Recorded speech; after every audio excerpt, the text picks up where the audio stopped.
ਆਪਾਂ ਨੂੰ ਬਚਣ ਵਾਲੇ ਨੂੰ ਜ਼ਮੀਨ ਚਾਹੀਦੀ ਹੈ ਤੇ ਉੱਡਣ ਵਾਲੇ ਨੂੰ ਅਸਮਾਨ। ਪਰ ਸਾਨੂੰ ਇਹ ਦੋਨੇ ਚੀਜ਼ਾਂ ਚਾਹੀਦੀਆਂ ਨੇ। ਜਿੱਥੇ ਵੀ ਮਿਲਣਗੀਆਂ, ਜਿਵੇਂ ਵੀ ਮਿਲਣਗੀਆਂ, ਅਸੀਂ ਲੈਣੀਆਂ ਨੇ, ਛੱਡਣੀਆਂ ਥੋੜੀ ਨੇ। ਇਸ ਕਰਕੇ ਜੇ ਅਸੀਂ ਜੰਗ ਦੇ ਮੈਦਾਨ 'ਚ ਤਗੜੇ ਹਾਂ ਤੇ ਤਾਂ ਹੀ ਅਸੀਂ ਟੇਬਲ ਟਾਕ ਤੇ ਤਗੜੇ ਹਾਂ। ਜਿਹਨੂੰ ਸਾਨੂੰ ਸਰਕਾਰ ਨੇ ਕਿਸੇ ਨੇ ਬਹਿ ਕੇ ਗੱਲ ਨਹੀਂ ਕਰਨ ਦੇਣੀ। ਅਸੀਂ ਜਿਹੜੇ ਆ ਕਿਉਂ ਨਹੀਂ ਗੱਲ ਕਰ ਸਕਦੇ ਬੰਦੀ ਸਿੰਘਾਂ ਦੀ, ਕਿਉਂ ਨਹੀਂ ਗੱਲ ਕਰ ਸਕਦੇ ਅਸੀਂ SYL ਜਿਹੜਾ ਗੀਤ ਗਾਇਆ ਮੂਸੇ ਵਾਲੇ ਨੇ। ਕੀ ਗੱਲ ਸਾਡੇ ਉੱਤੇ ਕਿਉਂ ਪਾਬੰਦੀਆਂ ਨੇ?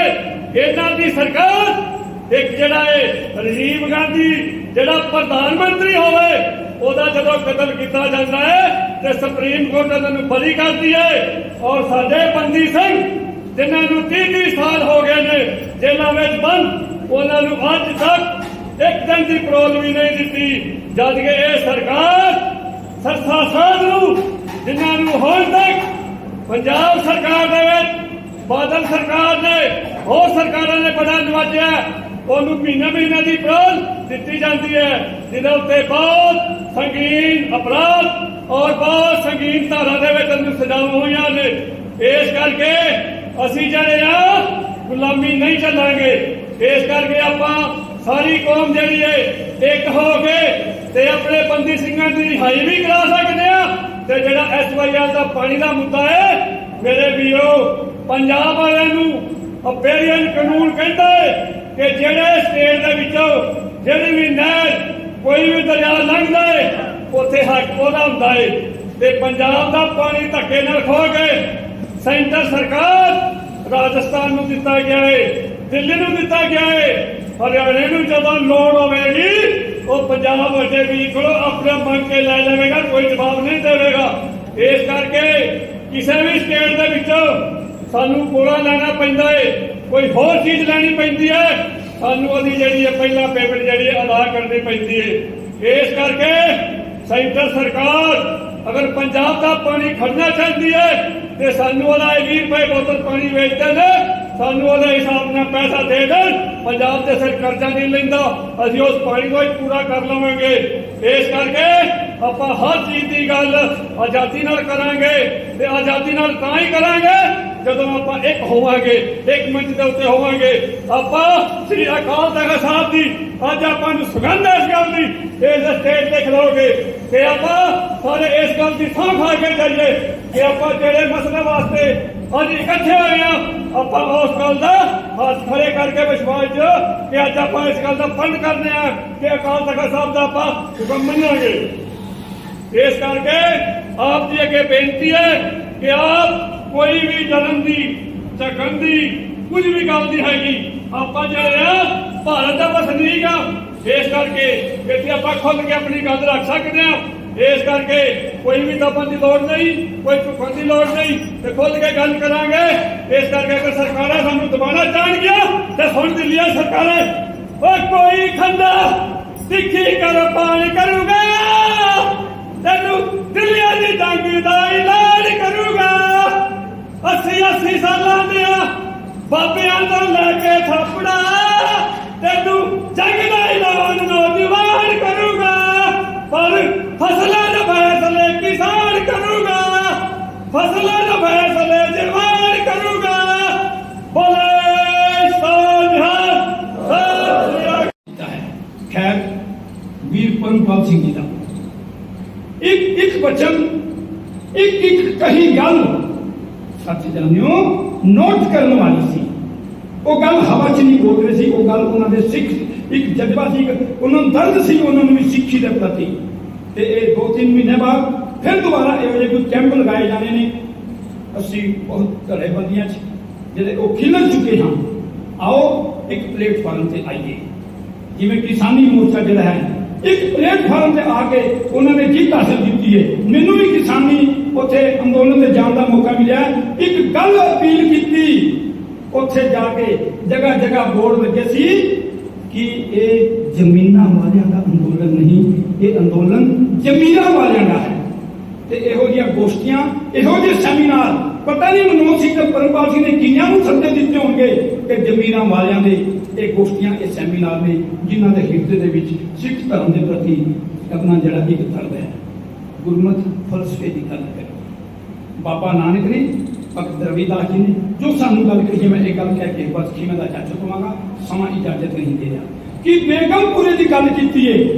एक बेगमपुरे की गल है ना जी, कि विचारधारा की सांझ होनी चाहिए कि बेगमपुरा शहर को नाओ, दुख अंधेर नहीं बैठाओ, ना तस्वीर खिलाड़ ना माल, खौफ न खतरा प्लस जवाल। अखीर कहते ने क्या रविदास खलास चमारा, जो हम शहरी सुमीत हमारा, कि जो मेरे शहर का वासी है वो मेरा मित्र है, वो मेरा सज्जन है। शहर तो है ही कोई नहीं बेगमपुरा, ना किसी इंडिया के नक्शे च है, ना किसी एशिया के नक्शे च है, ना किसी संसार के नक्शे च है। तो यही बेगमपुरा है जिथे कोई गम ही नहीं, वो बेगमपुरा है। तो असी बेगमपुरे के वासी बनने का यत्न कर रहे हैं। तो असी गुरु नानक की जी विचारधारा है, गुरु नानक विचारधारा समझने का यत्न करिए। साडे विच पढ़न की रुचि घटती जा रही है, ताई असी निर्णय नहीं कर सकते कि की सच ते की झूठ है। ਜਿਹੜੀ ਇੱਕ ਪੁਸਤਕ ਪੜ੍ਹ ਕੇ, ਇੱਕ ਕੈਸਟ ਸੁਣ ਕੇ, ਕਿਸੇ ਦਾ ਕੋਈ ਲੈਕਚਰ ਸੁਣ ਕੇ ਅਸੀਂ ਉਹੀ ਗੁਰਦੁਆਰਿਆਂ ਦੇ ਵਿੱਚ ਉਹੀ ਕਵੀ ਢਾਡੀ ਲੱਗੀ ਉਸੇ ਗੱਲ ਨੂੰ ਪ੍ਰਚਾਰ ਕਰਦੇ ਰਹਿੰਦੇ ਨੇ। ਵੀ ਜਿਵੇਂ ਇੱਕ ਐਗਜ਼ਾਮਪਲ ਦੇ ਦੇਵਾਂ, ਕੋਈ ਬੇਬੇ ਨਾਨਕੀ ਦਾ ਹੀ ਫੁਲਕਾ ਫੁਲਾਈ ਜਾਂਦੇ ਨੇ। ਕੀ ਗੱਲ, ਮਾਤਾ ਤ੍ਰਿਪਤਾ ਦਾ ਨਹੀਂ ਫੁਲਕਾ ਫੁੱਲਿਆ ਹੋਏਗਾ? ਮਾਤਾ ਤ੍ਰਿਪਤਾ ਦਾ ਗੁਰੂ ਨਾਨਕ ਨਾਲ ਪਿਆਰ ਘੱਟ ਸੀ, ਮਾਤਾ ਸੁਲੱਖਣੀ ਦਾ ਗੁਰੂ ਨਾਨਕ ਨਾਲ ਪਿਆਰ ਘੱਟ ਸੀ। ਅਸੀਂ ਆਪਣੀਆਂ ਸਾਖੀਆਂ ਦੇ ਵਿੱਚ ਉਹੀ ਕਪੋੜ ਸ਼ੰਖ, ਉਹੀ ਝੂਠ ਮੂਠ ਦੀਆਂ ਕਹਾਣੀਆਂ ਪਤਾ ਨਹੀਂ ਕਿੱਧਰੋਂ ਲਿਆ ਕੇ ਉਹੀ ਸੁਣਾਈ ਜਾਂਦੇ ਆ। ਤੇ ਅਸੀਂ ਸਤਨਾਮ ਵਾਹਿਗੁਰੂ ਕਹਿ ਕੇ ਪ੍ਰਵਾਨ ਕਰਦੇ ਜਾਂਦੇ ਆ। ਤੇ ਉੱਥੇ ਗੋਲਕ ਦੇ ਵਿੱਚ 10 ਰੁਪਏ ਪਾ ਕੇ ਉਹਨਾਂ ਦੇ ਵਿੱਚ ਉਹਦੇ ਵਿੱਚ ਤੇ ਜਕਾਰਾ ਛੱਡ ਦਿੰਦੇ ਆ, ਬੋਲੇ ਸੋ ਨਿਹਾਲ। ਉਹ ਸਾਨੂੰ ਇਹ ਪਤਾ ਹੀ ਨਹੀਂ ਲੱਗਦਾ ਵੀ ਉਹਨਾਂ ਨੇ ਕਿਆ ਕੀ ਹੈ। ਕਿ ਵਾਕਈ ਇਹ ਗੱਲ ਗੁਰੂ ਇਤਿਹਾਸ ਦੇ ਨਾਲ, ਸਿੱਖ ਇਤਿਹਾਸ ਦੇ ਨਾਲ ਢੁਕਦੀ ਵੀ ਹੈ ਕਿ ਨਹੀਂ, ਕਿ ਗੁਰਮਤਿ ਵਿਚਾਰਧਾਰਾ ਦੇ ਨਾਲ, ਗੁਰਬਾਣੀ ਦੇ ਅਨੁਸਾਰ ਇਹ ਗੱਲ ਢੁਕਦੀ ਵੀ ਹੈ ਕਿ ਨਹੀਂ। ਇਹ ਗੱਲ ਦੀ ਸਾਨੂੰ ਸਮਝ ਨਹੀਂ, ਕਿਉਂਕਿ ਅਸੀਂ ਵਧੀਆ ਜਿਹੜਾ ਉਹਨਾਂ ਦਾ ਲੇਖਾਂ ਦਾ ਲਿਟਰੇਚਰ ਪੜ੍ਹਿਆ ਨਹੀਂ। ਕੇਵਲ ਇੱਕ ਪੁਸਤਕ ਨੂੰ ਆਧਾਰ ਮੰਨ ਕੇ ਅਸੀਂ ਆਪਣਾ ਜਿਹੜਾ ਉਹ ਗੱਲ ਸੱਚੀ ਮੰਨ ਲੈਂਦੇ ਹਾਂ। ਖੈਰ, ਮੇਰਾ ਵੀਰ ਜੀ ਖੜੇ ਹੋ ਗਏ, ਜਦੋਂ ਸਟੇਜ ਤੱਕ ਨਾਲ ਕੋਲ ਖੜਾ ਹੋ ਜਾਣਾ ਇੱਕ ਇਸ਼ਾਰਾ ਹੋ ਜਾਂਦਾ ਹੈ ਕਿ ਜਿਹੜਾ ਉਹ ਸਮੇਂ ਦੀ ਸਮਾਪਤੀ ਹੈ। ਤੇ ਮੈਂ ਜਿਹੜਾ ਹੈ ਆਪ ਸਾਰਿਆਂ ਕੋਲੋਂ ਕਿਵੇਂ ਦਾ ਜਾਚੇਗਾ ਫਿਰ ਦੁਬਾਰਾ ਯੂਨੀਨਿਸਟ ਸਿੱਖ ਮਿਸ਼ਨ ਤੇ ਜਿਹੜਾ ਅਲਾਈਅੰਸ ਜਿਹੜਾ ਹੈ ਆਪ ਸਿੱਖ ਆਰਗੇਨਾਈਜੇਸ਼ਨ ਦਾ ਵਿਸ਼ੇਸ਼ ਤੌਰ ਤੇ ਧੰਨਵਾਦ ਮੈਂ ਬੇਨਤੀ ਕਰਾਂ ਕਿ ਇਹੋ ਜਿਹੇ ਉਪਰਾਲੇ ਸ਼ਲਾਘਾਯੋਗ ਨੇ, ਅਕਸਰਾਨੀਆਂ ਨੇ, ਇਹੋ ਜਿਹੇ ਕਰਦੇ ਰਿਹਾ ਕਰੋ। ਭੁੱਲਾਂ ਚੁੱਕਾਂ ਦੀ ਖਿਮਾ। ਵਾਹਿਗੁਰੂ ਜੀ ਕਾ ਖਾਲਸਾ, ਵਾਹਿਗੁਰੂ ਜੀ ਕੀ ਫਤਿਹ। ਸਭ ਤੋਂ ਪਹਿਲਾਂ ਤੇ ਮੈਂ ਵੀਰ ਮਨੋਜ ਸਿੰਘ ਦੋਹਣ ਅਤੇ ਭਾਈ ਹਰਜੀਤ ਸਿੰਘ ਅਤੇ ਹੋਰ ਉਹਨਾਂ ਦੇ ਸਾਥੀ ਸੱਜਣਾ ਵੱਲੋਂ ਜਿਹੜਾ ਇਹ ਕੌਮੀ ਇਕੱਤਰਤਾ ਦਾ ਉਪਰਾਲਾ ਕੀਤਾ ਗਿਆ, ਮੈਂ ਤਹਿ ਦਿਲੋਂ ਉਹਨਾਂ ਦਾ ਧੰਨਵਾਦ ਕਰਦਾ ਹਾਂ। ਔਰ ਖਾਸ ਤੌਰ ਤੇ ਜਿਹੜਾ ਕਰਨਾਲ ਦੀ ਜਗ੍ਹਾ ਚੁਣ ਕੇ ਸਾਨੂੰ ਵੀ ਸੁਭਾਗ ਜਿਹੜਾ ਹੈ ਪ੍ਰਾਪਤ ਹੋਇਆ ਕਿ ਅਸੀਂ ਇਹਨਾਂ ਦੇ ਆਏ ਸੱਜਣਾ ਦੇ ਦਰਸ਼ਨ ਮੇਲੇ ਕੀਤੇ। ਸੋ ਆਪਣੇ ਵਿਚਾਰਾਂ ਨੂੰ ਮੈਂ ਸੰਕੋਚਵੇਂ ਢੰਗ ਨਾਲ ਅੱਜ ਦੀ ਜੋ ਸਾਡਾ ਵਿਸ਼ਾ ਹੈ ਉਹਦੇ ਅਨੁਸਾਰ ਹੀ ਥੋੜ੍ਹੇ ਲਫ਼ਜ਼ਾਂ ਮੈਂ ਬਿਆਨ ਕਰਾਂਗਾ ਕਿ ਜਿਵੇਂ ਸਾਡੀ ਕੌਮ ਦੀ ਹੋਂਦ ਨੂੰ ਲੈ ਕੇ ਅਤੇ ਸਮੇਂ-ਸਮੇਂ ਸਿਰ ਦਰਪੇਸ਼ ਚੁਣੌਤੀਆਂ, ਸਾਡੇ ਕੌਮੀ ਮਸਲੇ ਔਰ ਉਹਨਾਂ ਤੇ ਦਰਪੇਸ਼ ਚੁਣੌਤੀਆਂ ਨੂੰ ਲੈ ਕੇ ਜੋ ਸਾਡੀ ਇਕੱਤਰਤਾ ਹੈ ਔਰ ਸਿੱਖ ਕੌਮ ਦਾ ਕਿਸ ਤਰ੍ਹਾਂ ਅਸੀਂ ਜਿਹੜਾ ਹੈ ਪ੍ਰਚਾਰ ਪ੍ਰਸਾਰ ਜਿਹੜਾ ਕਰ ਸਕਦੇ ਹਾਂ, ਉਹਨਾਂ ਬਾਬਤ ਜਿਹੜੀ ਹੈ ਸਾਡੀ ਇੱਕ ਪਲੇਠੀ ਇਕੱਤਰਤਾ ਇਸ ਰੂਪ ਦੇ ਵਿੱਚ ਹੋਈ ਹੈ ਔਰ ਅੱਗੇ ਵੀ ਲਗਾਤਾਰ ਹੁੰਦੀ ਰਹਿਣੀ ਚਾਹੀਦੀ ਹੈ। ਮੇਰੇ ਵਿਚਾਰਾਂ ਅਨੁਸਾਰ ਜਿਸ ਤਰ੍ਹਾਂ ਕਿ ਅਸੀਂ ਇਹ ਅਲੱਗ-ਅਲੱਗ ਜਿਹੜੀਆਂ ਵੀ ਸਾਡੀਆਂ ਜਥੇਬੰਦੀਆਂ ਦੇ ਰੂਪ ਵਿੱਚ ਸਾਡੇ ਕੌਮੀ ਰੂਪ ਵਿੱਚ ਅਸੀਂ ਵਿਚਰ ਰਹੇ ਹਾਂ, ਉਹਨਾਂ ਦਾ ਸਰਮੇਲ ਜਿਹੜਾ ਹੈ ਉਹ ਬਹੁਤ ਜ਼ਰੂਰੀ ਹੈ। ਔਰ ਜਿਸ ਤਰ੍ਹਾਂ ਉਹ ਸਾਡੀਆਂ ਚੁਣੌਤੀਆਂ ਸਾਨੂੰ ਸਟੇਟ ਵੱਲੋਂ, ਹਾਕਮ ਧਿਰ ਵੱਲੋਂ ਇਹ ਜਦੋਂ ਤੋਂ ਸਿੱਖ ਕੌਮ ਹੋਂਦ ਵਿੱਚ ਆਈ ਹੈ, ਜੇ ਗੁਰੂ ਕਾਲ ਦੇ ਜੀਵਨ ਤੋਂ ਵੇਖੀਏ ਤੇ ਉਦੋਂ ਵੀ ਉਸ ਦੌਰਾਨ ਵੀ ਆਉਂਦੀਆਂ ਰਹੀਆਂ ਔਰ ਲਗਾਤਾਰ ਅੱਜ ਵੀ ਜਿਹੜੀਆਂ ਨੇ ਜਾਰੀ ਨੇ, ਉਹਨਾਂ ਨੂੰ ਕਿਸ ਢੰਗ ਨਾਲ ਅਸੀਂ ਉਹਨਾਂ ਦਾ ਮੁਕਾਬਲਾ ਕਰਨਾ ਹੈ ਜਾਂ ਉਹਨਾਂ ਨੂੰ ਆਪਣੇ ਆਪ ਨੂੰ ਬਚਾਉਣਾ ਹੈ, ਉੱਭਰਨਾ ਹੈ, ਬਹੁਤ ਵੱਡੇ ਇੱਕ ਚਿੰਤਨ ਦੀ ਲੋੜ ਹੈ। ਔਰ ਇਸੇ ਸੈਮੀਨਾਰਾਂ ਦੇ ਰੂਪ ਦੇ ਵਿੱਚ ਅਸੀਂ ਅੱਗੇ ਲਗਾਤਾਰ ਜਿਹੜਾ ਹੈ ਇਹ ਚਿੰਤਨ ਕਰਦੇ ਰਹੀਏ ਤੇ ਤਾਂ ਹੀ ਇਹਦਾ ਕਿਸ ਤਰੀਕੇ ਨਾਲ ਅਸੀਂ ਆਪਣੇ ਆਪ ਨੂੰ ਬਚਾ ਕੇ ਔਰ ਅਗਾਂਹ ਕੌਮੀ ਜਿਹੜੇ ਸਾਡੇ ਮਸਲੇ ਨੇ ਉਹਨਾਂ ਦਾ ਹੱਲ ਵੀ ਅਸੀਂ ਕਿਵੇਂ ਸਟੇਟ ਤੋਂ ਕਰਾਉਣਾ ਹੈ ਔਰ ਕਿਸ ਤਰ੍ਹਾਂ ਆਪਣੀ ਕੌਮ ਨੂੰ ਜਿਹੜਾ ਹੈ ਉਹ ਇੱਕ ਵਿਸ਼ਵ ਪੱਧਰ ਤੇ ਜਿਸ ਤਰ੍ਹਾਂ ਸਾਡੇ ਚਾਨਣ ਮੁਨਾਰੇ ਜਿਸ ਤਰ੍ਹਾਂ ਜਿਸ ਰੂਪ ਦੇ ਵਿੱਚ ਵੀ ਕੌਮ ਦੇ ਹੋ ਰਹੇ ਹਨ ਉਹਨਾਂ ਨੂੰ ਅਗਾਉਂ ਦੇ ਪ੍ਰਚਾਰ ਪ੍ਰਸਾਰ ਕਿਵੇਂ ਵਿਚਰਨਾ ਹੈ, ਲਗਾਤਾਰ ਇਹ ਜਿਹੜੀ ਹੈ ਇਹ ਇੱਕ ਸਾਰਤਾ ਦੇ ਰੂਪ ਵਿੱਚ ਇਹ ਗੱਲ ਜਿਹੜੀ ਹੈ ਜਾਰੀ ਰਹਿਣੀ ਚਾਹੀਦੀ ਹੈ। ਆਇਆਂ ਸੱਜਣਾ ਦਾ ਬਹੁਤ ਬਹੁਤ ਧੰਨਵਾਦ, ਔਰ ਜਿਨ੍ਹਾਂ ਨੇ 2 ਮਿੰਟ ਵਾਸਤੇ ਮੈਨੂੰ ਸਮਾਂ ਦਿੱਤਾ, ਸੱਜਣਾ ਸਭ ਦਾ ਧੰਨਵਾਦ। ਔਰ ਅੱਗੇ ਵਾਸਤੇ ਇਸੇ ਤਰ੍ਹਾਂ ਦੀ ਇਕੱਤਰਤਾ ਅਸੀਂ ਕਰਦੇ ਰਹੀਏ। ਗੱਲ ਜਿਹੜੀ ਸਟੇਟ ਵੱਲੋਂ ਇੱਕ ਬਿਲਕੁਲ ਕੁਝ ਸੈਕਿੰਡ ਹੀ ਮੈਂ ਸਮਾਂ ਲੈ ਕੇ ਆਪਣੇ ਵਿਚਾਰਾਂ ਨੂੰ ਜਿਹੜਾ ਹੈ ਪ੍ਰਗਟ ਕਰਦਾ ਹਾਂ ਕਿ ਜਿਸ ਤਰ੍ਹਾਂ ਬਹੁਤ ਡੂੰਘੀ ਸਾਜ਼ਿਸ਼ ਦੇ ਤਹਿਤ ਜੋ ਮਾਰ ਪੈ ਰਹੀ ਹੈ ਔਰ ਉਹਦੇ ਤੋਂ ਕਿਸ ਤਰੀਕੇ ਨਾਲ ਆਪਣੇ ਆਪ ਨੂੰ ਸੂਝ-ਬੂਝ ਦੇ ਨਾਲ ਅਸੀਂ ਬਚਾਉਣਾ ਹੈ ਔਰ ਕਿਵੇਂ ਅਸੀਂ ਉਹਦਾ ਡਿਫੈਂਡ ਕਰਨਾ ਹੈ, ਉਹ ਗੱਲ ਜਿਸ ਤਰ੍ਹਾਂ ਕਿ ਸਾਡੇ ਹਾਕਮ ਧਿਰਾਂ ਵੱਲੋਂ ਗੱਲ ਸਵਾਲ ਮਸਲਾ ਪਾਰਟੀ ਦਾ ਨਹੀਂ, ਭਾਵੇਂ ਕੋਈ ਵੀ ਪਾਰਟੀ ਹੋਵੇ, ਹਾਕਮ ਧਿਰ ਹੋਵੇ, ਜੇ ਮੁਗਲ ਕਾਲ ਦੌਰਾਨ ਸਾਡੇ ਕੌਮੀ ਯੋਧੇ ਸਾਡੇ ਜਰਨੈਲ ਬਾਬਾ ਬੰਦਾ ਸਿੰਘ ਬਹਾਦਰ ਨੂੰ ਤੇ ਪਿਆਰ ਕੀਤਾ ਜਾਂਦਾ ਹੈ, ਉਹ ਪਿਆਰ ਇਸ ਰੂਪ ਵਿੱਚ ਉਹਨਾਂ ਦੇ ਨਾਂ ਨੂੰ ਜਿਹੜਾ ਹੈ ਉਹ ਅਲੱਗ ਢੰਗ ਦੇ ਨਾਲ ਬਿਆਨ ਕਰਕੇ ਵੀਰ ਬੰਦਾ ਬੈਰਾਗੀ ਦੇ ਨਾਲ ਉਹਦੇ ਨਾਂ ਤੇ ਪਾਰਕਾਂ ਬਣਾਈਆਂ ਜਾਂਦੀਆਂ ਨੇ, ਭਾਵੇਂ ਉਹ ਕਿਸੇ ਹਾਕਮ ਤੇ ਬੀਜੇਪੀ ਵੱਲੋਂ ਕੀਤਾ ਜਾਏ ਜਾਂ ਆਪ ਪਾਰਟੀ ਦੀ ਦਿੱਲੀ ਸਰਕਾਰ ਹੈ ਉਹਦੇ ਵੱਲੋਂ ਕੀਤਾ ਜਾਏ। ਤੇ ਸਾਡੇ ਕੌਮੀ ਜਰਨੈਲ ਸੰਤ ਜਰਨੈਲ ਸਿੰਘ ਦੇ ਨਾਂ ਤੋਂ ਇੰਨੀ ਨਫ਼ਰਤ ਹੈ ਕਿ ਸਾਡੇ ਇਸ ਟਾਈਮ ਦੇ ਮੌਕੇ ਤੇ ਮੁੱਖ ਮੰਤਰੀ ਵੱਲੋਂ ਉਹਦੀ ਫੋਟੋ ਲੱਗੀ ਤੇ ਵੀ ਉੱਥੇ ਜਿਹੜੀ ਹੈ ਨਫ਼ਰਤ ਦੇ ਰੂਪ ਵਿੱਚ ਉੱਥੇ ਗੁਰਦੁਆਰਾ ਸਾਹਿਬ ਅੱਜ ਤੋਂ 3 ਸਾਲ ਪਹਿਲਾਂ ਲੰਗਰ ਨਹੀਂ ਗ੍ਰਹਿਣ ਕੀਤਾ ਜਾਂਦਾ, ਜਾਣ ਤੋਂ ਵੀ ਇਨਕਾਰੀ ਕੀਤੀ ਜਾਂਦੀ ਹੈ।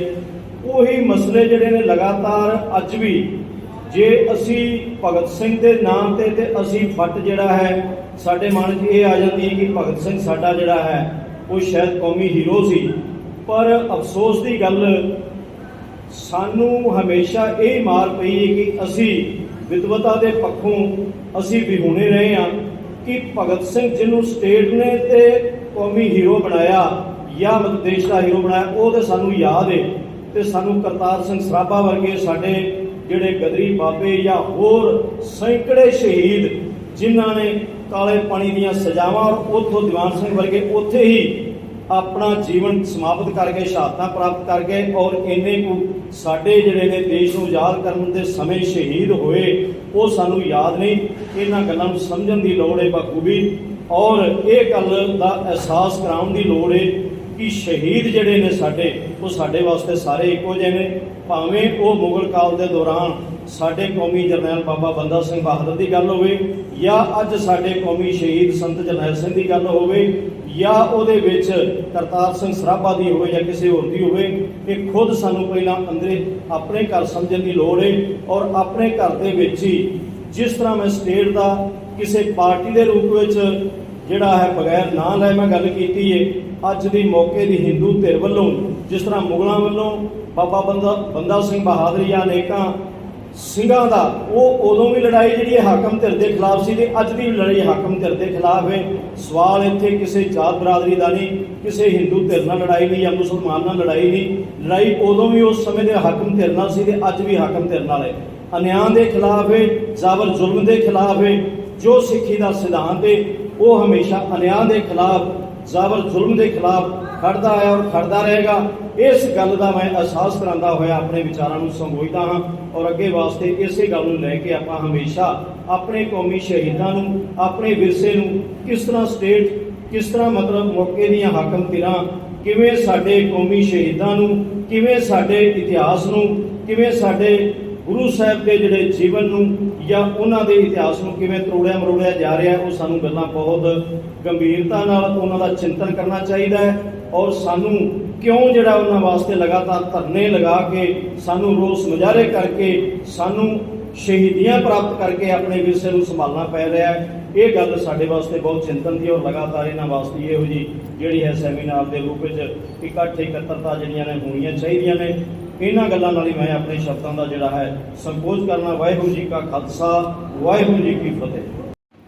ਸਤਿਕਾਰਯੋਗ ਗੁਰੂ ਪਿਆਰੀ ਸਾਧ ਸੰਗਤ ਜੀ, ਨਿਮਰਤਾ ਸਹਿਤ ਫਤਿਹ ਸੱਚ ਕਰਨਾ। ਵਾਹਿਗੁਰੂ ਜੀ ਕਾ ਖਾਲਸਾ ਵਾਹਿਗੁਰੂ ਜੀ ਕੀ ਫਤਿਹ।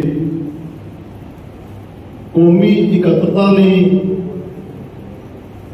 ਸਮੁੱਚੀ ਟੀਮ ਦਾ ਮੈਂ ਧੰਨਵਾਦ ਕਰਦਾ ਜਿਨ੍ਹਾਂ ਨੇ ਅੱਜ ਜੋ ਹਰਿਆਣੇ ਦੀ CM ਤੋਂ ਇੱਕ ਹਰਿਆਣੇ ਦੇ ਵਿੱਚ ਸ਼ੁਰੂਆਤ ਕਰ ਦਿੱਤੀ ਹੈ।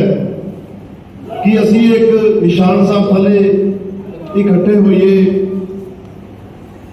ਤਾਂ ਕਿ ਜੋ ਹਰਿਆਣੇ ਦੀ ਮੌਜੂਦਾ ਸਰਕਾਰ ਹੈ ਉਹਨੇ ਹਰਿਆਣੇ ਦੇ ਵਿੱਚ ਇੱਦਾਂ ਦੇ ਹਾਲਾਤ ਪੈਦਾ ਕਰ ਦਿੱਤੇ ਨੇ ਜੋ ਸਾਡੀ ਪਹਿਚਾਣ ਤੇ ਹਮਲਾ ਸ਼ੁਰੂ ਹੋ ਗਿਆ ਹੈ।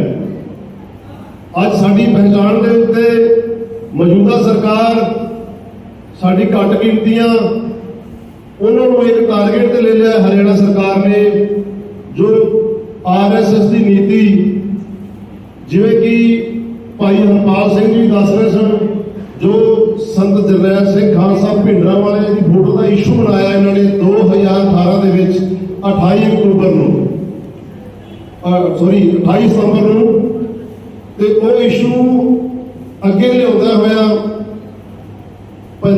ਉਸ ਤੋਂ ਬਾਅਦ ਅੱਜ ਤੋਂ 1.5 ਮਹੀਨਾ ਪਹਿਲਾਂ ਵੀ ਕਰਨਾਲ ਦੇ ਵਿੱਚ ਨਾਅਰੇਬਾਜ਼ੀ ਹੋਈ ਤੇ ਕਰਨਾਲ ਦੇ ਵਿੱਚ ਅੱਜ ਵੀ 2 ਕੇਸ ਵੱਖਰੇ ਇਦਾਂ ਦੇ ਨੇ ਜੋ ਪੰਜਾਬ ਦੇ ਨੌਜਵਾਨ ਕਰਨਾਲ ਦੀ ਜੇਲ੍ਹ ਦੇ ਵਿੱਚ ਨੇ, ਯੁਵਾਪਾ ਲਾ ਦਿੱਤੀ ਗਈ ਹੈ, ਜਿਨ੍ਹਾਂ ਦੇ ਉੱਤੇ ਝੂਠੇ ਕੇਸ ਪਾ ਕੇ ਨਜਾਇਜ਼ ਅਸਲਾ ਪਾ ਕੇ ਉਹ ਅੱਜ ਵੀ ਕਰਨਾਲ ਦੀ ਜੇਲ੍ਹ ਦੇ ਵਿੱਚ ਨੇ। ਇਹ ਸਾਡੀ ਪਹਿਚਾਣ ਤੇ ਹਮਲਾ ਹੋ ਰਿਹਾ ਹੈ। ਜੇ ਜਾਟ ਅੰਦੋਲਨ ਹੋਇਆ ਤੇ ਉਹ ਵੀ ਇੱਕ ਪਹਿਚਾਣ ਤੇ ਹਮਲਾ ਹੋਇਆ ਸੀ ਜਾਟਾਂ ਉੱਤੇ। ਸਾਡੇ ਜਦੋਂ ਜਾਟ ਵੀਰਾਂ ਨੂੰ ਪਤਾ ਲੱਗਾ ਵੀ ਸਾਡੀ ਵੀ ਹੋਣ ਦੀ ਲੜਾਈ ਹੈ, ਉਹ ਵੀ ਅੱਜ ਸਿੱਖੀ ਵੱਲ ਆਪਣੇ ਘਰ ਵੱਲ ਮੁੜ ਗਏ ਨੇ। ਮੈਂ ਧੰਨਵਾਦ ਕਰਦਾ ਉਹਨਾਂ ਜਾਟ ਭਰਾਵਾਂ ਦਾ ਜੋ ਆਪਣੀ ਸਿੱਖੀ ਵੱਲ ਆਪਣੇ ਘਰ ਵੱਲ ਮੁੜ ਗਏ ਨੇ, ਉਹਨਾਂ ਦਾ ਧੰਨਵਾਦ ਹੈ, ਬਹੁਤ ਬਹੁਤ ਜੀ ਆਇਆਂ ਨੂੰ। ਤੇ ਅੱਜ ਅਸੀਂ ਹਰਿਆਣੇ ਦੇ ਵਿੱਚ ਇਕੱਠੇ ਹੋ ਕੇ ਲੜਾਈ ਲੜਾਂਗੇ ਕੌਮੀ ਇਕੱਤਰਤਾ ਦੇ ਵਿੱਚ ਕੌਮੀਅਤ ਦੀ ਗੱਲ ਹੈ, ਜਿਹਦੇ ਅੰਦਰ ਕੌਮੀਅਤ ਹੈ, ਕੌਮੀ ਇਕੱਤਰਤਾ ਲਈ ਉਹੀ ਸੰਘਰਸ਼ ਕਰ ਸਕਦਾ, ਉਹੀ ਇਕੱਠੇ ਬੈਠ ਸਕਦਾ ਹੈ। ਕੌਮੀ ਇਕੱਤਰਤਾ ਜਿਵੇਂ ਕਿ ਕੌਮੀਅਤ ਦੀ ਗੱਲ, ਚਾਹੇ ਉਹ ਧਾਰਮਿਕ ਚਾਹੇ ਉਹ ਰਾਜਨੀਤਿਕ ਲੀਡਰ ਹੈ, ਜਿੰਨਾ ਚਿਰ ਤੁਹਾਡੇ ਅੰਦਰ ਕੌਮੀਅਤ ਨਹੀਂ, ਤੁਸੀਂ ਆਪਣੀ ਕੌਮ ਲਈ ਕੁਝ ਨਹੀਂ ਕਰ ਸਕਦੇ। ਇੱਕ ਕੌਮੀਅਤ ਹੀ ਸਾਨੂੰ ਸਾਡੇ ਸਿੱਖਾਂ ਲਈ ਘੱਟ ਗਿਣਤੀਆਂ ਲਈ ਇੱਕ ਪਲੇਟਫਾਰਮ ਦੇ ਸਕਦੀ ਹੈ। ਜਿਵੇਂ ਕਿ ਇਹ ਯੂਥ ਦੀ ਮੀਟਿੰਗ ਰੱਖੀ ਗਈ ਵੀ ਕੌਮੀਅਤ ਯੂਥ ਨੂੰ ਅੱਗੇ ਲਿਆਏ, ਯੂਥ ਅੱਗੇ ਆਵੇ ਤੇ ਯੂਥ ਨੂੰ ਇਹਦੇ ਵਿੱਚ ਮੀਟਿੰਗਾਂ ਦੇ ਵਿੱਚ ਉਹਨਾਂ ਨੂੰ ਲਗਾ ਅਸੀਂ ਜਿਵੇਂ ਡੋਰ ਟੂ ਡੋਰ ਪਿੰਡਾਂ ਦੇ ਵਿੱਚ ਵੀ ਇਹ ਮੀਟਿੰਗਾਂ ਰੱਖੀਏ। ਇਸ ਕਰਕੇ ਸਾਡੇ ਵਿੱਚ 2 ਪਲੇਟਫਾਰਮ ਬਣਦੇ ਆ, ਇੱਕ ਸਾਡਾ ਪੜ੍ਹਾਈ ਦਾ ਤੇ ਦੂਜਾ ਸਾਡਾ ਸਪੋਰਟਸ ਦਾ। ਅਸੀਂ ਦੋਵੇਂ ਪੱਖੋਂ ਮਾਰ ਖਾ ਰਹੇ ਹਾਂ। ਪੜ੍ਹਾਈ ਦੇ ਵਿੱਚੋਂ ਵੀ ਵੱਖਰੀਆਂ ਆਪਾਂ ਲੈਣਾ ਜਾ ਸਕਦੇ ਹਾਂ, ਚਾਹੇ ਡਾਕਟਰੀ ਲਾਈਨ ਦੇ ਵਿੱਚ ਵਕੀਲ, ਚਾਹੇ ਕਿਸੇ ਵੀ ਲਾਈਨ ਦੇ ਵਿੱਚ ਇੰਜੀਨੀਅਰ ਲਾਈਨ। ਉਸ ਤਰ੍ਹਾਂ ਸਪੋਰਟਸ ਦੇ ਉਹਦੇ ਵਿੱਚ ਵੱਖਰੀਆਂ ਗੇਮਾਂ ਨੇ, ਐਥਲੈਟਿਕਸ ਦੇ ਵੱਖਰੀਆਂ ਗੇਮਾਂ ਨੇ, ਆਪਾਂ ਜਾ ਸਕਦੇ ਹਾਂ। ਸਾਡੇ ਹਰਿਆਣੇ ਦੇ ਵਿੱਚ ਜਿਹੜੇ ਖਾਲਸਾ ਨਾਮ ਦੇ ਸਕੂਲ ਤੇ ਕਾਲਜ ਨੇ, ਉਸ ਵੱਲ ਸਾਡਾ ਬਿਲਕੁਲ ਵੀ ਧਿਆਨ ਨਹੀਂ ਕਿਸੇ ਸੰਸਥਾ ਦਾ, ਨਾ ਸਾਡੀ ਰਾਜਨੀਤਿਕ ਪਾਰਟੀ ਦਾ, ਜਿਹੜੀ ਸਾਡੀ ਕੌਮ ਦੀ ਪਾਰਟੀਆਂ ਹੁੰਦੀਆਂ ਨੇ। ਸਾਨੂੰ ਜਿਹੜੀ ਇਕੱਤਰਤਾ ਕਰ ਰਹੇ ਹਾਂ, ਅਸੀਂ ਪੰਥਕ ਇਕੱਤਰਤਾ ਕਰ ਰਹੇ ਹਾਂ, ਜਿਹੜਾ ਇਹ ਢਾਂਚਾ ਅਸੀਂ ਖੜਾ ਕਰਾਂਗੇ, ਆਪਾਂ ਨੂੰ ਇਹਦੇ ਉੱਤੇ ਖਾਸ ਕਰ ਸਕੂਲਾਂ ਤੇ ਕਾਲਜਾਂ ਉੱਤੇ ਜ਼ੋਰ ਦੇਣਾ ਪਏਗਾ। ਜੇ ਅਸੀਂ ਕਾਲਜਾਂ ਤੇ ਸਕੂਲਾਂ ਦੇ ਵਿੱਚ ਜ਼ੋਰ ਦਿੰਦੇ, ਆਪਣੀ ਕੌਮੀਅਤ ਬਾਰੇ ਦੱਸ ਪਾਉਂਦੇ, ਆਪਣੇ ਧਰਮ ਬਾਰੇ ਦੱਸ ਪਾਉਂਦੇ, ਸ਼ਾਇਦ ਸਾਡੇ ਅੱਜ ਜਿਹੜੇ ਸਿੱਖ ਨੌਜਵਾਨ ਨੇ ਅੱਜ ਵਿਦੇਸ਼ਾਂ ਵਿੱਚ ਨਾ ਜਾਂਦੇ।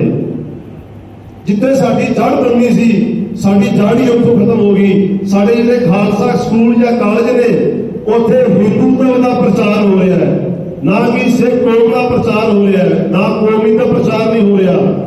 ਜਿਵੇਂ ਹੁਣ ਸਾਡੇ ਏਰੀਆ ਦੇ ਵਿੱਚ ਵੀ ਕਾਫੀ ਜਿਹੜੇ ਸਕੂਲ ਖੁੱਲੇ ਨੇ, ਉਹਨਾਂ ਦੇ ਵਿੱਚ ਵੀ ਜੇ ਟੀਚਰ ਵੇਖੇ ਜਾਣ ਤੇ ਸਾਡੇ ਜਿਹੜੇ ਪੜ੍ਹੇ ਲਿਖੇ ਨੌਜਵਾਨ ਬੱਚੇ ਬੀਬੀਆਂ ਜਿਹੜੀਆਂ ਪੜ੍ਹੀਆਂ ਨੇ, ਉਹਨਾਂ ਨੂੰ ਉੱਥੇ ਕੋਈ ਥਾਂ ਨਹੀਂ ਟੀਚਰ ਵਾਸਤੇ। ਹਿੰਦੂ ਧਰਮ ਦੇ ਜਿਹੜੇ ਨਾਲ ਕਿਸੇ ਸਿਫਾਰਿਸ਼ ਰਾਹੀਂ ਜਾਂ ਕਿਸੇ ਦਬਾਅ ਰਾਹੀਂ ਟੀਚਰ ਵੀ ਉਹਨਾਂ ਰੱਖ ਲਏ ਨੇ। ਆਪਾਂ ਇਹ ਮੀਟਿੰਗ ਇੱਥੇ ਹੀ ਨਹੀਂ ਖਤਮ ਕਰਨੀ, ਇਸ ਤੋਂ ਬਾਅਦ ਡਿਸਟ੍ਰਿਕਟ ਵਾਈਜ਼ ਪੂਰੇ ਹਰਿਆਣੇ ਨੂੰ ਕਵਰ ਕਰਨਾ ਹੈ। ਜੇ ਲੱਗਦਾ ਕਿ ਆਪਣਾ ਡਿਸਟ੍ਰਿਕਟ ਦੇ ਵਿੱਚ ਕਿਸੇ ਆਪਾਂ ਨਹੀਂ ਕਵਰ ਕਰ ਪਾ ਰਹੇ, ਉਹਦੇ ਵਿੱਚ ਜਿਵੇਂ ਵਿਧਾਨ ਸਭਾ ਹਲਕਾ ਹੁੰਦਾ ਹੈ, ਆਪਾਂ ਉੱਥੇ ਛੋਟੇ ਪੱਧਰ ਤੋਂ ਵੀ ਸਟਾਰਟ ਕਰ ਸਕਦੇ ਹਾਂ। ਤੇ ਇਹ ਜਿਹੜੀ ਟੀਮ ਹੈ ਇਹ ਸਰਦਾਰ ਮਨੋਜ ਸਿੰਘ ਗੁਰੂ ਜੀ ਦੇ ਨਾਲ ਸੰਪਰਕ ਕਰਕੇ ਜਿਹੜੇ ਵੀਰ ਮਹੀਨੇ ਦੇ ਵਿੱਚ ਜਾਂ ਹਫ਼ਤੇ ਦੇ ਵਿੱਚ ਟਾਈਮ ਦੇ ਸਕਦੇ ਨੇ ਉਹ ਅਸੀਂ ਇੱਕ ਟੀਮ ਨੂੰ ਤਿਆਰ ਕਰ ਲਾਂਗੇ। ਉਹ ਟੀਮ ਦੂਜੀ ਡਿਸਟ੍ਰਿਕਟਾਂ ਦੇ ਵਿੱਚ ਕੰਮ ਕਰੇਗੀ ਤੇ ਇਸੇ ਤਰ੍ਹਾਂ ਆਪਾਂ ਕੋਈ ਇੱਕ ਵੱਡਾ ਪ੍ਰੋਗਰਾਮ ਫਿਰ ਲਿਖਾਂਗੇ ਜਿਹਦੇ ਵਿੱਚ ਪੂਰੇ ਹਰਿਆਣੇ ਦੇ ਸਾਡੇ ਜਾਟ ਭਰਾ ਜਿਹੜੇ ਸਾਡੇ ਸਿੱਖ ਬਣ ਗਏ ਜਾਂ ਜਾਟ ਭਰਾ ਸਾਡੇ ਕੌਮੀ ਦੀ ਲੜਾਈ ਲੜਨਾ ਚਾਹੁੰਦੇ ਨੇ ਸਿੱਖ ਭਰਾ, ਉਸ ਤੋਂ ਬਾਅਦ ਜਿਨ੍ਹਾਂ ਨੂੰ ਦਲਿਤ ਕਹਿੰਦੇ ਸਾਡੇ ਲੰਗੜੇਟੇ ਸਿੱਖ ਉਹ ਵੀ ਸਿੱਖੀ ਦੇ ਵਿੱਚ ਕਾਫੀ ਨੇ ਹਰਿਆਣੇ ਦੇ ਵਿੱਚ, ਉਹ ਵੀ ਆਪਣੇ ਨਾਲ ਖੜੇ ਹੋਣਗੇ। ਸਾਡੇ ਸ਼ਿਕਲੀਕਾਰ ਜਿਹੜੇ ਸਿੱਖ ਨੇ ਮੇਰੇ ਗੁਰਤੇਜ ਵੀਰ ਜੀ ਬੈਠੇ ਹੋਏ ਨੇ, ਇਹਨਾਂ ਨੂੰ ਵੀ ਪਤਾ ਸ਼ਾਹਬਾਦ ਦੇ ਵਿੱਚ ਕਾਫੀ ਪਰਿਵਾਰ ਨੇ, ਇੱਥੇ ਵੀ ਕਾਫੀ ਪਰਿਵਾਰ ਨੇ ਗਲੋਂਡੇ ਸਾਈਡ ਵੀ। ਆਪਣਾ ਬੜਾ ਵਧੀਆ ਇੱਕ ਪਲੇਟਫਾਰਮ ਤਿਆਰ ਹੋ ਸਕਦਾ ਹੈ, ਪਰ ਉਹਦੇ ਲਈ ਆਪਾਂ ਨੂੰ ਟਾਈਮ ਕੱਢਣਾ ਪਏਗਾ, ਕੌਮੀਅਤ ਵਹਾਣੀ ਪਏਗੀ, ਧੜੇਬੰਦੀ ਤੋਂ ਉੱਚਾ ਉੱਠਣਾ ਪਏਗਾ। ਤੇ ਇਹ ਸਾਰਾ ਉਪਰਾਲਾ ਹੁਣ ਤੁਹਾਡੇ ਸਾਰਿਆਂ ਦੇ ਸਹਿਯੋਗ ਦੇ ਨਾਲ ਹੈ। ਜੇ ਕੋਈ ਵੀਰ ਅੱਗੇ ਹੋ ਕੇ ਅਗਵਾਈ ਕਰ ਰਿਹਾ ਤੇ ਸਾਡਾ ਫਰਜ਼ ਬਣਦਾ ਕਿ ਅਸੀਂ ਸਾਥ ਦਈਏ। ਜੇ ਕੰਮ ਅਸੀਂ ਉਹ ਆਪ ਨਹੀਂ ਕਰ ਰਹੇ, ਜੇ ਸਾਡਾ ਕੋਈ ਸਿੱਖ ਨੌਜਵਾਨ ਉਹ ਕਰ ਰਿਹਾ ਤੇ ਸਾਡਾ ਫਰਜ਼ ਬਣਦਾ ਅਸੀਂ ਨਾਲ ਖੜੇ ਹੋਈਏ। ਕਿਉਂਕਿ ਸਰਦਾਰ ਮਨੋਜ ਸਿੰਘ ਦੁਹਨ ਜੀ ਇੱਕ ਵਕੀਲ ਨੇ, ਪੜ੍ਹੇ ਲਿਖੇ ਨੇ, ਉਹਨਾਂ ਨੇ ਆਪਣੇ ਸਰੀਰ ਦੇ ਉੱਤੇ ਦੋ ਜਿਹੜੇ ਜਾਟ ਅੰਦੋਲਨ ਦੇ ਵਿੱਚ ਉਹ ਹਟਾਏ ਨੇ, 4 ਸਾਲ ਜੇਲ੍ਹ ਕੱਟੀ ਹੈ। ਕਿਉਂਕਿ ਸਾਡੀ ਕੌਮ ਦਾ ਮੈਂ ਸਭ ਤੋਂ ਵੱਡਾ ਇਸ ਚੀਜ਼ ਦਾ ਇੱਕ ਦੁੱਖ ਸਮਝਦਾ ਕਿ ਜਿਉਂਦੇ ਜੀ ਬੰਦੇ ਦਾ ਮੁੱਲ ਨਹੀਂ ਪਾਉਂਦੀ। ਇਹ ਸਾਡੀ ਕੌਮ ਦੀ ਸਭ ਤੋਂ ਵੱਡੀ ਘਾਟ ਹੈ। ਜਦੋਂ ਇਨਸਾਨ ਦੁਨੀਆ ਤੋਂ ਚਲਾ ਜਾਂਦਾ ਹੈ ਉਸ ਤੋਂ ਬਾਅਦ ਉਹਦੀਆਂ ਬਰਸੀਆਂ ਵੀ ਮਨਾਉਂਦੀ ਹੈ, ਯਾਦ ਵੀ ਕਰਦੀ ਹੈ।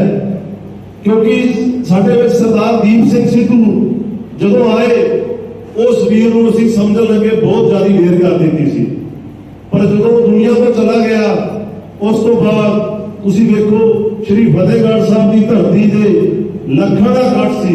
ਉਹ ਮੈਨੂੰ ਦਿਨ ਅੱਜ ਵੀ ਯਾਦ ਹੈ, 20 ਅਕਤੂਬਰ 2021 ਜਦੋਂ ਦੀਪ ਸਿੰਘ ਸਿੱਧੂ ਵੀਰ ਜੀ ਨੇ ਉੱਥੇ ਕੌਮ ਨੂੰ ਸੱਦਾ ਦਿੱਤਾ ਤੇ ਸਿਰਫ 150 ਬੰਦਾ ਇਕੱਠਾ ਹੋਇਆ ਸੀ, 150 ਸੰਗਤ ਦੇ ਵਿੱਚੋਂ ਆਏ ਸਨ। ਜਦੋਂ ਦੀਪ ਸਿੰਘ ਸਿੱਧੂ ਚਲਾ ਗਿਆ ਉਹੀ ਸ਼੍ਰੀ ਫਤਿਹਗੜ੍ਹ ਸਾਹਿਬ ਦੀ ਧਰਤੀ, ਉਹੀ ਦੀਪ ਸਿੰਘ ਸਿੱਧੂ ਉੱਥੇ ਪੈਰ ਧਰਨ ਨੂੰ ਥਾਂ ਨਹੀਂ ਸੀ।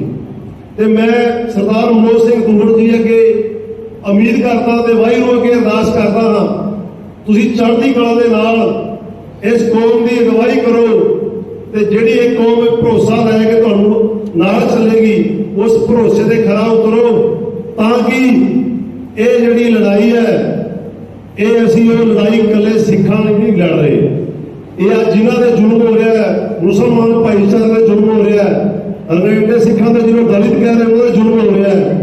ਅਸੀਂ ਇਹ ਲੜਾਈ ਇਕੱਠੇ ਹੋ ਕੇ ਲੜਾਂਗੇ ਤੇ ਆਪਾਂ ਇਸ ਜਿਹੜਾ ਪਲੇਟਫਾਰਮ ਅੱਜ ਦਾ ਕੌਮੀ ਇਕੱਤਰਤਾ, ਇਹ ਕਾਹਦੇ ਵਾਸਤੇ ਇਕੱਤਰਤਾ ਕਰਨ ਦੀ ਸਾਨੂੰ ਅੱਜ ਲੋੜ ਪੈ ਗਈ ਹੈ, ਇਹ ਵੀ ਸੋਚਣਾ ਪਏਗਾ। ਤੇ ਕੌਮੀ ਇਕੱਤਰਤਾ ਕਿਹੜੇ ਤਰੀਕੇ ਨਾਲ ਆਪਾਂ ਕਰ ਸਕਦੇ ਹਾਂ, ਉਹ ਕਿਹੜੇ ਰਾਹ ਨੇ। ਹਰੇਕ ਸਿੱਖ ਦੇ ਵਿੱਚ ਕਿਸੇ ਨਾ ਕਿਸੇ ਤਰੀਕੇ ਆਪਣੀ ਕੌਮ ਲਈ ਦਰਦ ਹੈ, ਉਹ ਆਪਾਂ ਦੱਸ ਸਕਦੇ ਹਾਂ।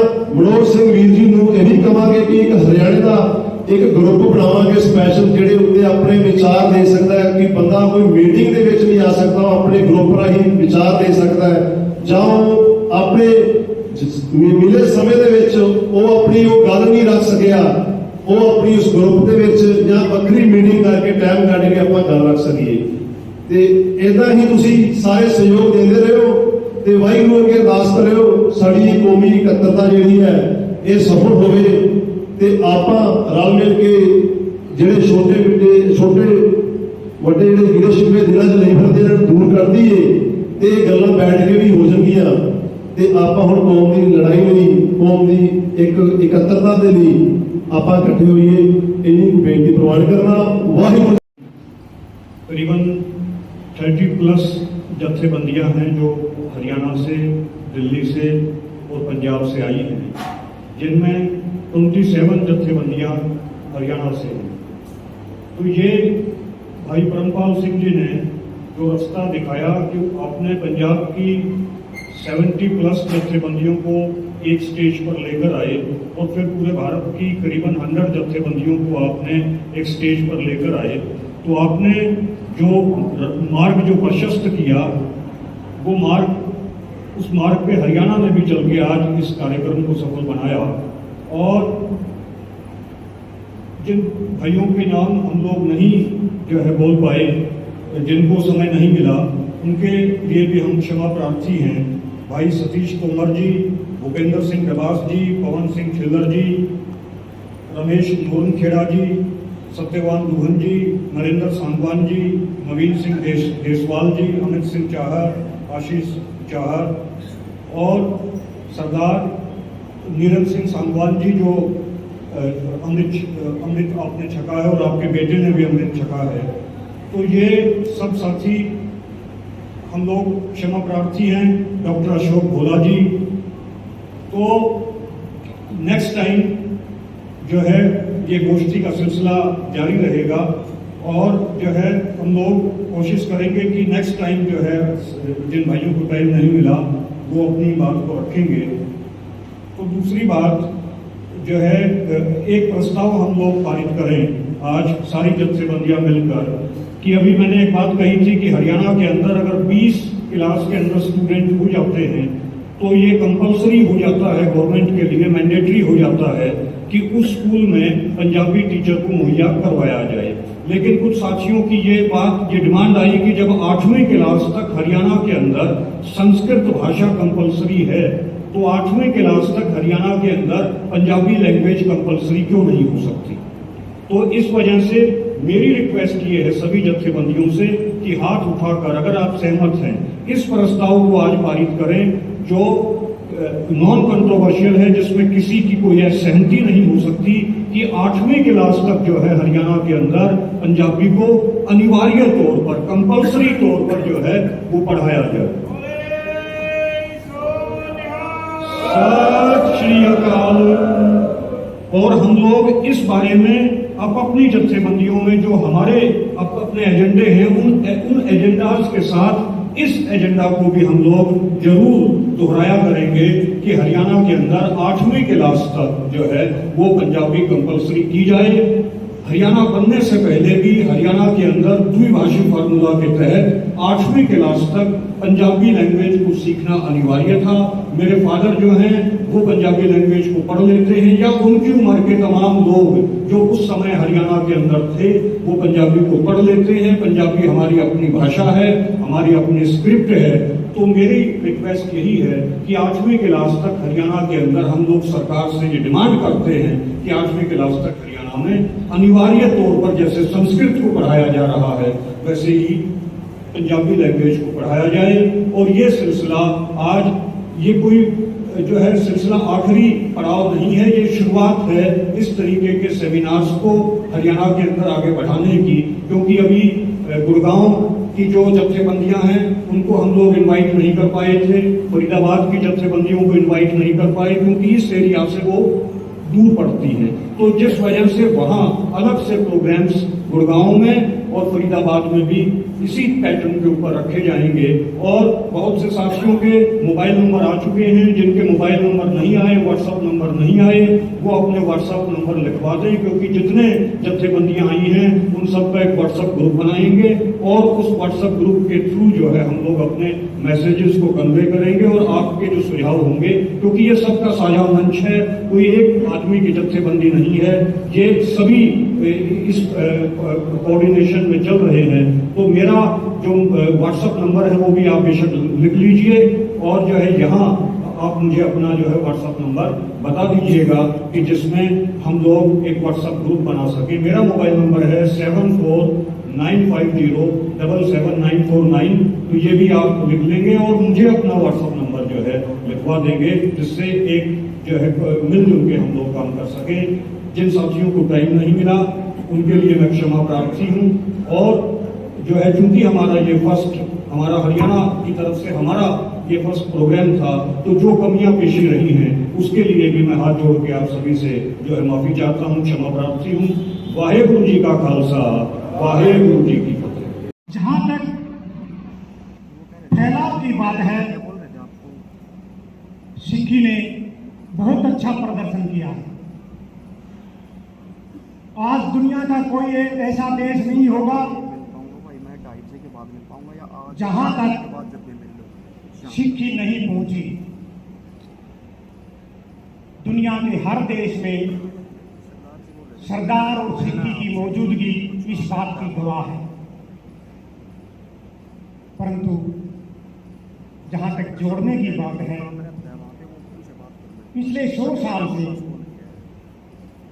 सिक्की में कोई काम नहीं हुआ।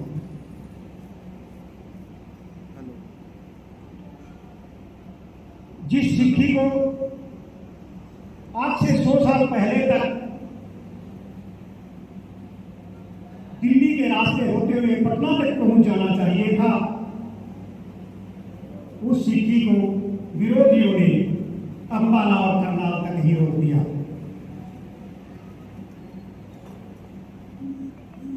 मैं इस मीट में आप सबसे रिक्वेस्ट करना चाहूंगा कि जो कुछ भी आज ये हो रहा है, सिखों के सारे ऑर्गेनाइजेशन इकट्ठे हो रहे हैं, इसमें अपनी अपनी आहुति डालें। और ऑर्गेनाइजेशन के साथ मेरी रिक्वेस्ट होगी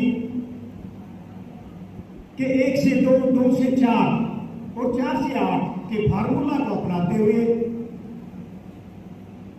सिक्की के प्रचार प्रसार का भी काम शुरू रखें।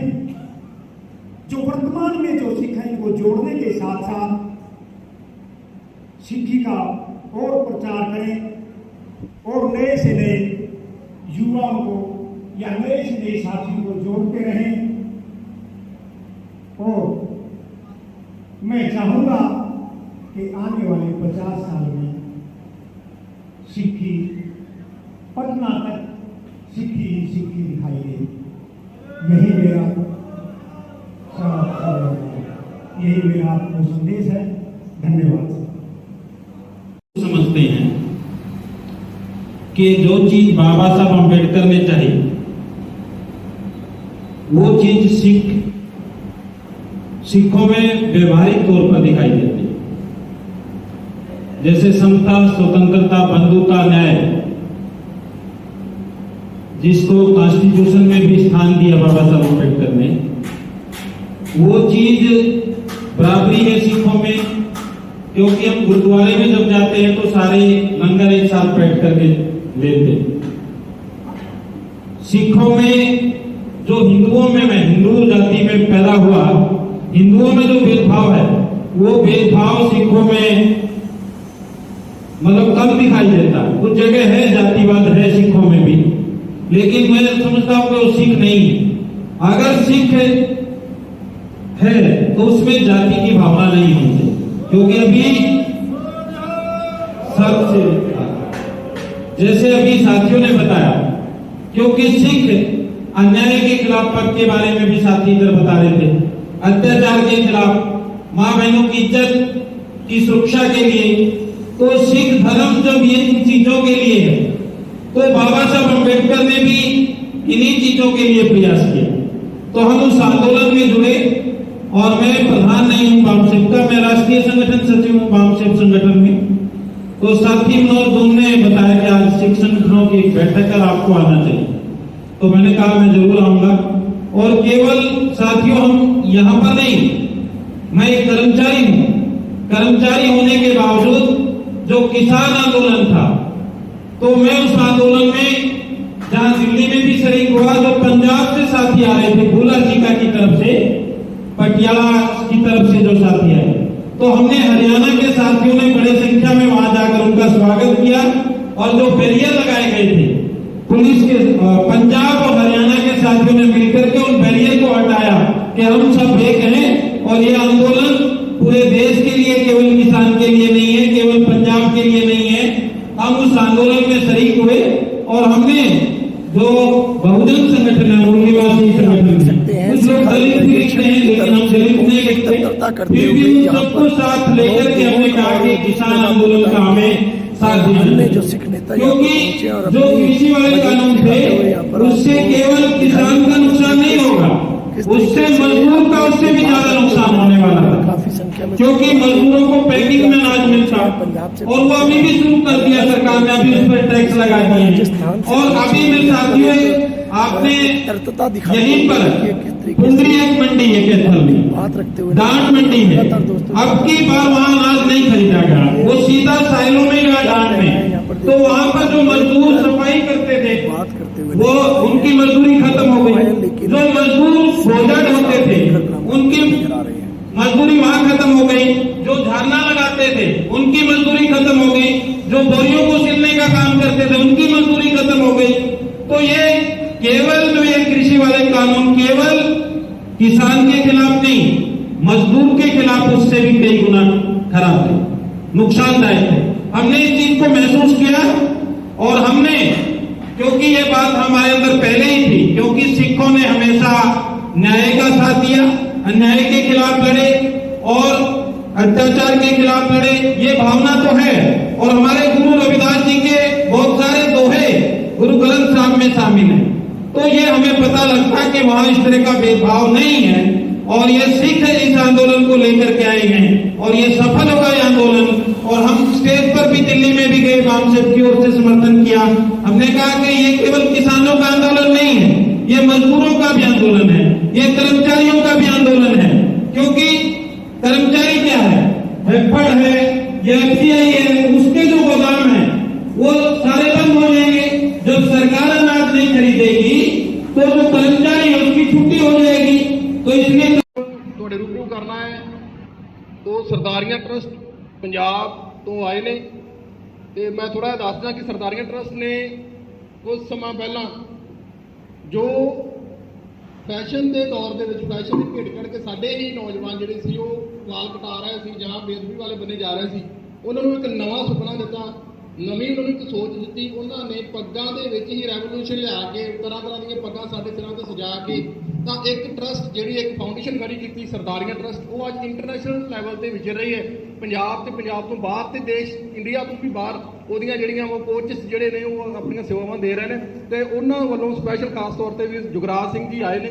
मैं भी तो तस्वीरें हरियाणा के करनाल जिले की आपको बता दें कि मनोज दुहन जो कि एक जाट जरूर थे लेकिन उन्होंने सिख धर्म को मनाते हुए आज एक कौमी एकता जो यूथ मीट यहाँ पर किया है डेरा कार सेवा कलंदरी गेट के अंदर। और आपको बता दें कि किस तरीके से यहाँ पर कौन कौन लोग पहुंचे थे, आखिरकार उनसे जरूर जानना चाहेंगे कि किस तरीके से क्या यहाँ पर आज किया गया और किस तरीके का यहाँ पर क्या क्या सम्मेलन के अंदर हुआ है, उनसे जरूर बात करेंगे।